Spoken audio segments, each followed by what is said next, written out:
Well, first, I want Connor Garrett joining us here from Saturday Down South. Connor, my son got his first foul ball at a minor league game this weekend. It was tossed to him by a Springfield AA right fielder. But as far as Gabriel was concerned, that's better because both teams handled the ball. The visiting team that hit it, the home team that tossed it to him. Did you ever get a foul ball at a game? Well, first of all, congratulations, because there are few things you can experience in sports as a spectator that will give you that individual high, quite like getting a foul ball. So that in itself is unbelievably cool. I think I got one way back. Like, I got one thrown to me. It might have been a spring training game, I want to say. And I got one, like, thrown to me that probably was meant for a little kid or something, but I was also in sixth grade, probably a little bit too old to be justifying, like, fighting for position, but whatever. I think I still got it. But that feeling is awesome, man.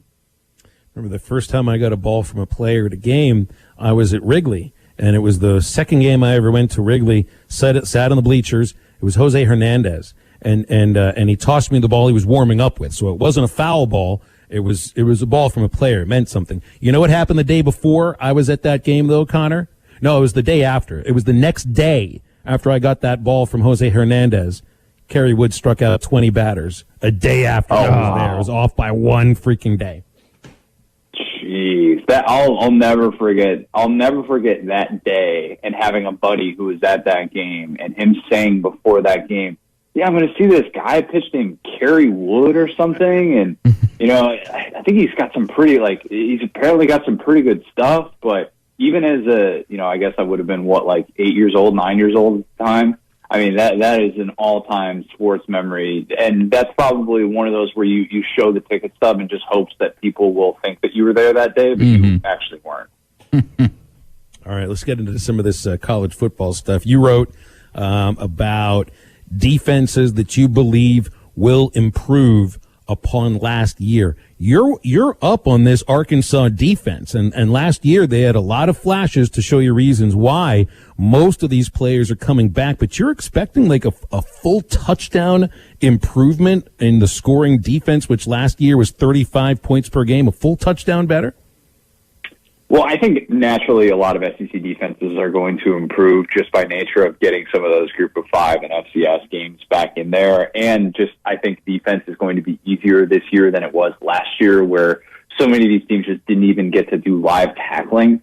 And I think playing offense, the way that the game is built, the way that the rules are constructed, was just a little bit easier in 2020 with all the moving parts. But yes, I am very high on the Arkansas defense because, as I've been saying for a while, look, the final number really didn't indicate where they were at. They finished, 97th in the country in scoring, but everybody that saw that team in the first 6 games saw a defense that could stay on the field with SEC teams and looked really good doing it. And they have so much experience now, and being able to get some of those guys back, talking with Grant Morgan a month ago, and, one of the things that he kept bringing up was, This just feels like such a different year now with what we have established and being able to understand Barry Odom's system. And when you can be one step ahead on defense, I think we've seen in the past that can make all the difference. So I try not to get too caught up in returning production and experience and all that, because sometimes I feel like if those guys who are returning weren't that good, it doesn't matter. But I think with Arkansas, with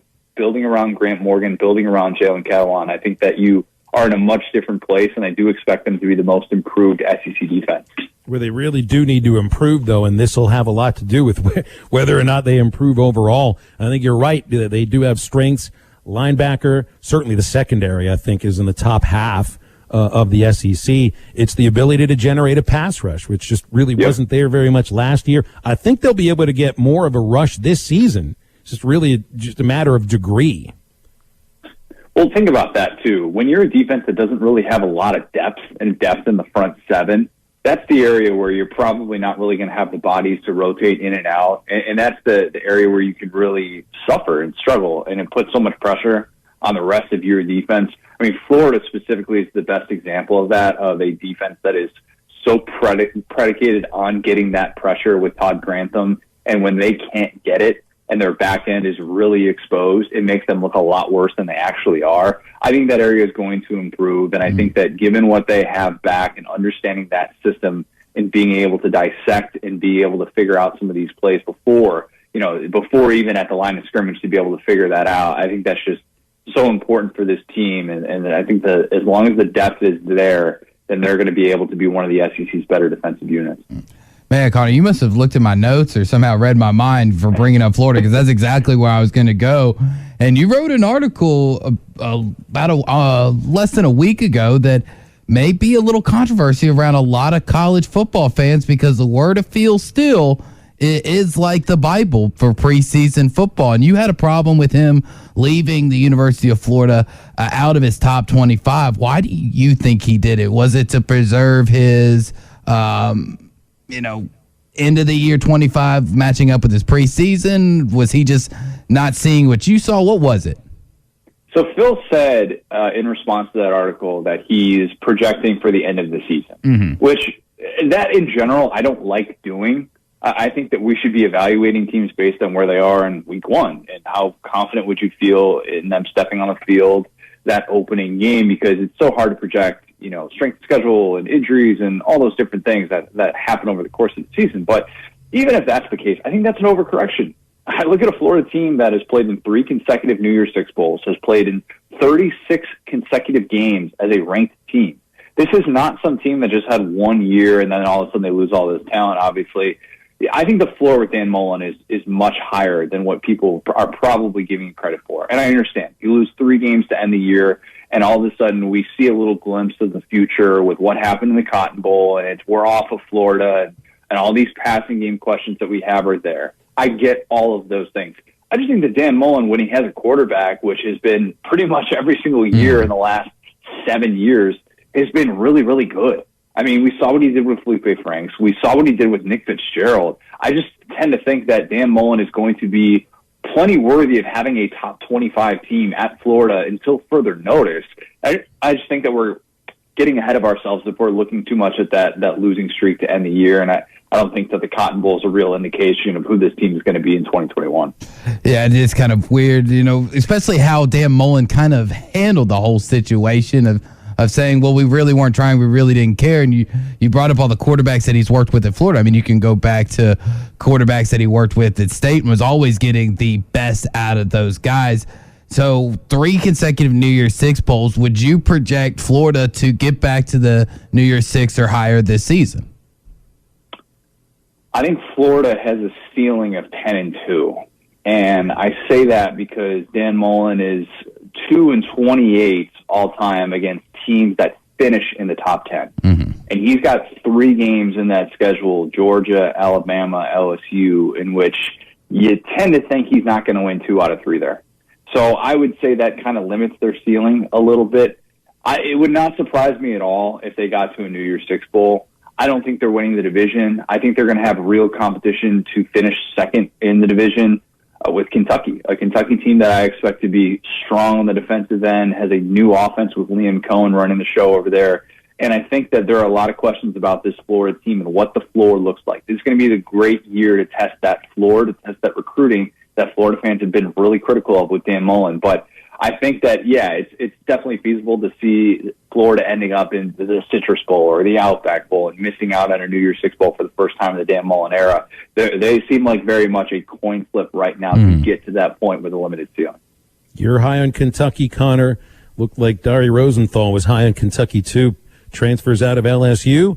Probably going to be the starting tackle for the Wildcats. I saw there was another big transfer over the weekend, or maybe it was at the end of last week. Demetrius Robertson, probably now the top receiver at Auburn after transferring away from Georgia. That's a big get for Auburn and Bo Nix specifically. After they lose Anthony Gonzalez to the draft, they didn't really have a lot of experience at wide receiver. Now they got a pretty good one in Robertson.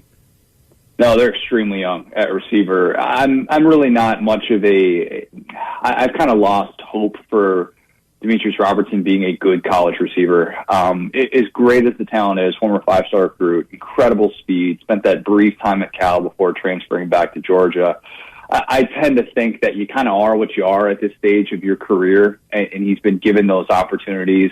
And I think at Auburn, yeah, you're going to have a chance to play. There's no doubt about it. I wouldn't necessarily be totally confident that they have the personnel to be able to maximize his abilities, but just hasn't been a guy to be able to get separation. And that's been the big thing kind of holding him back. But who knows in Mike Bobo's offense if he's going to be able to get a second life, or maybe he just needed to be able to get a new quarterback, a new change of scenery. I don't know, but I'm probably not really changing any overall projections for Auburn based on that move. Connor, news basically coming out from the weekend and everything with the story out of Kansas. Still trying to wrap my head around it. What were your first initial thoughts when you heard this story? Was it, of course, Les Miles would do that, or were you kind of shocked that Les Miles and Jeff Long would have a situation like this?